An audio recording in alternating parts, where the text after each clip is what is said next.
Nagsagawa ng uplanman ng Charlie ang Mabini PNP sa Barangay Poblasyon, Anda, Pangasinan na naging resulta sa matagumpay na pagkakaaresto ng isang wanted person. Kinilala ang akusado na si alias Burgess, 54 anyos at residente ng Barangay San Agustin S, Aguula, Union.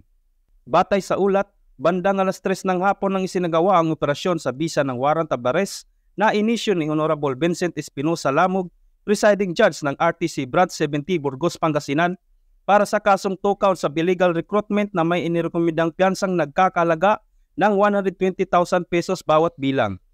Matapos maaresto, dinala ang akusado sa Rural Health Unit ng Anda, Pangasinan para sa physical or medical examination at kasunod dinala sa Mabini Police Station para sa dokumentasyon at disposisyon.